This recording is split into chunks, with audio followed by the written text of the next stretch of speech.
नमस्कार दोस्तों, आप सभी लोगों का स्वागत है आपके अपने चैनल नर्सिंग एस्पिरेंट पर। आज हम आपको बताने आए हैं एक नया जो वायरस आ रखा हुआ है एचएमपीवी के बारे में। आप लोगों ने बहुत से सोशल मीडिया पे, व्हाट्सएप स्टेटस पे, न्यूज चैनल्स पे देखा हुआ है एचएमपीवी को, जो सबसे ज्यादा वायरस फैला हुआ है इस टाइम। सबसे पहले चाइना में इसका जो अभी चल रहा है, इस टाइम प्रेजेंट टाइम चाइना में चल रहा है, जिसके कुछ केसेस इंडिया में भी आ चुके हैं। जो पहला केस इंडिया में आया था बेंगलुरु में आया है, तो इसी के बारे में उसको जान लेते हैं। एचएमपी वायरस है क्या? एचएमपी जो एचएमपीवी वायरस है वो क्या है, इसका पूरा नाम क्या है? Human Meta Numa virus. जो एचएमपीवी है उसका पूरा नाम है ह्यूमन मेटा न्यूमो वायरस। ये जो प्रेजेंट टाइम चल रहा है वो चल रहा है चाइना में। इसका जो ये जो वायरस चल रहा है इस टाइम चाइना में चल रहा है। ये एचएमपी वायरस जो अभी 2024 या 2025 में जो अभी आया, इससे पहले भी ये आ चुका है। ये कहाँ आया था? 2001 में आया था। 2001 में ये नीदरलैंड में आया था। ये 2001 में नीदरलैंड में आया था। ये मोस्टली जिस एज ग्रुप को इफेक्ट करता है उस बच्चों को इफेक्ट करता है। मोस्टली ये जो इफेक्ट करता है बच्चों को इफेक्ट करता है। कितना? 6 to 12 ईयर्स के बच्चे। बट ऐसा नहीं है कि इससे बड़े वाले या आप लोग बच गए। ये जो हाई रिस्क पे जो है वो है जितने भी 14 ईयर से छोटे बच्चे हैं। जितने भी 14 ईयर से छोटे बच्चे वो सब रिस्क पे हैं।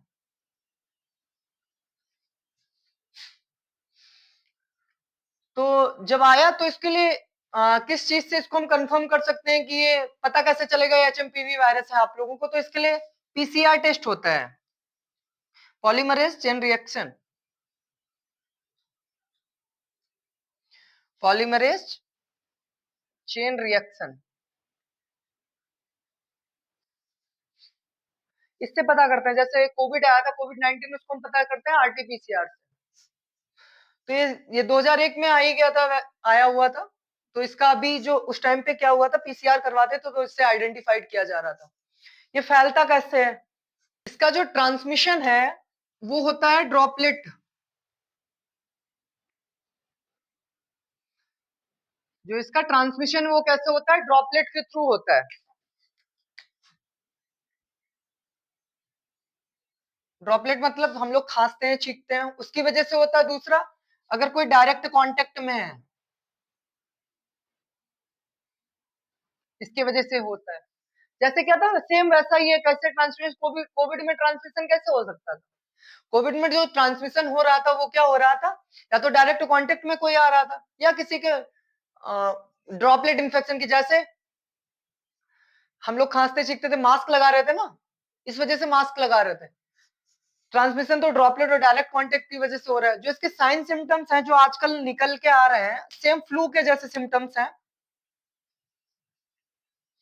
जो इसका साइन सिम्टम्स है वो सेम फ्लू के हैं। वो रेस्पिरेटरी को सबसे ज्यादा ये इफेक्ट कर रहा है। जो रेस्पिरेटरी सिस्टम है हमारा, उसको सबसे ज्यादा इफेक्ट कर रहा है। क्या क्या हो रहा है?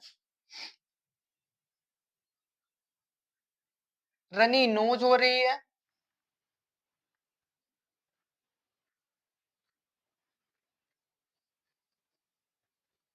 थ्रोट पेन है,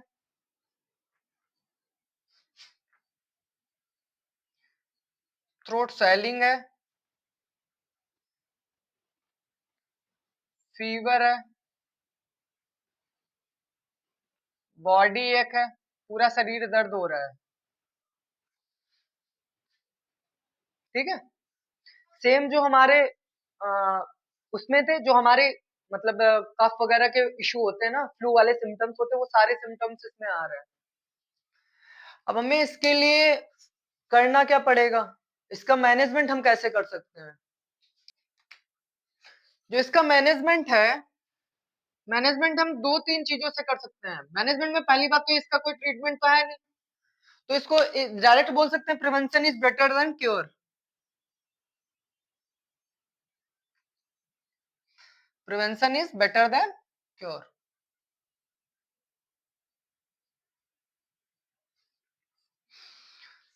क्या करना है? मास्क वियर करना है, वियर मास्क,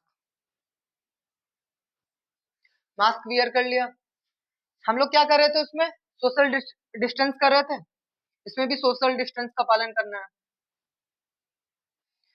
उसमें भी प्रॉब्लम किसकी थी? SpO2 की। इसमें भी क्या करना है? मॉनिटर, SpO2 मॉनिटर करना है।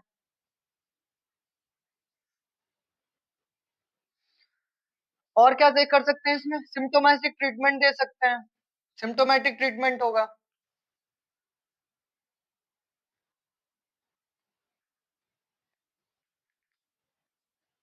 सिम्टोमेटिक ट्रीटमेंट हुआ। इसके लिए जो अभी तक WHO के द्वारा जो भी एंटीवायरल जो मेडिकेशन है वो कारगर है, वो है राइबोविर। रेबोवीर है, वो एंटीवायरल मेडिकेशन है। ये अभी तक जो कारगर साबित हुई है वो है। कोई इसका स्पेसिफिक ट्रीटमेंट नहीं है।